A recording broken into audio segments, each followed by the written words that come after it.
This is Living Power with Dan Hurst. The third principle is that you have to learn to laugh again. This is unquestionably one of the most practical yet life-changing things that you need to discover, and it is so biblical. Look at what the Bible says. Just look at these verses. Psalm 126:2. Our mouths were filled with laughter, our tongues with songs of joy. Then it was said among the nations, the Lord has done great things for them, because they laughed. Luke 6:21. Blessed are you who hunger now, for you will be satisfied. Blessed are you who weep now, for you will laugh. Ecclesiastes 3 verses 1 and 4. There is a time for everything and a season for every activity under heaven, a time to weep and a time to laugh. We've referred several times to the life of Abraham, and one of the things that I love about Abraham and Sarah also was their sense of humor. It becomes very clear as you study their life. They had a sense of humor. In Genesis 17:17 says, Abraham, when he was told that he was going to father a child, he fell face down and he laughed and he said to himself, will a son be born to a man 100 years old? Can Sarah bear a child at the age of 90? He laughed.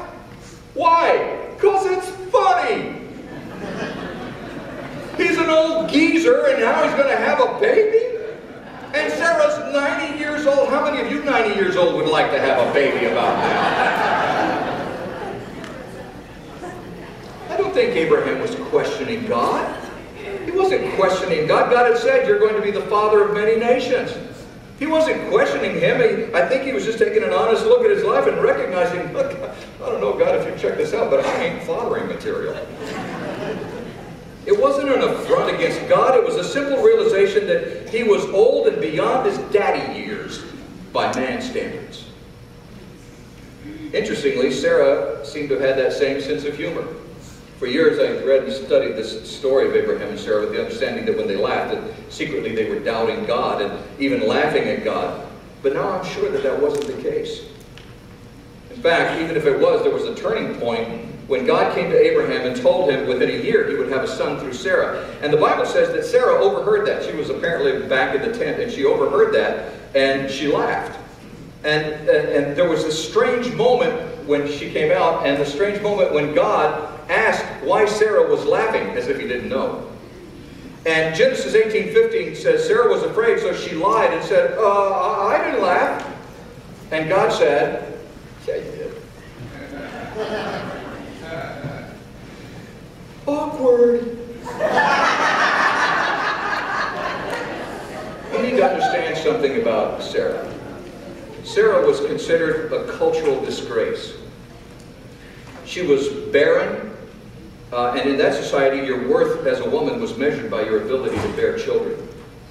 After all, didn't God command them to be fruitful and multiply and fill the earth? I mean, everybody knew that.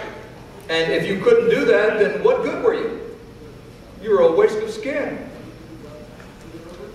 Abraham had every societal right to dump her. No one would have ever thought less of him for it. She was, after all, dead wood. She had nothing to contribute as far as society was concerned. Sarah even thought of herself that way. When God told her that she was going to get pregnant, she laughed because she knew how worthless she was. She was a loser. She was barren. She was old, and she knew it. We would call her damaged goods. And that's all she was as far as society was concerned. But you see, God had other plans. God looked at eternity. Sarah saw herself as worthless, but God saw her as part of his plan. Sarah would get pregnant, but not until she was where God wanted her. Romans 9:9 explains it this way. For this was how the promise was stated. At the appointed time, I will return, and Sarah will have a son. At the appointed time. God took someone who was considered worthless, without value, and he changed the world. Now listen, if he can take someone who's worthless, without value, like Sarah, what can he do with your life?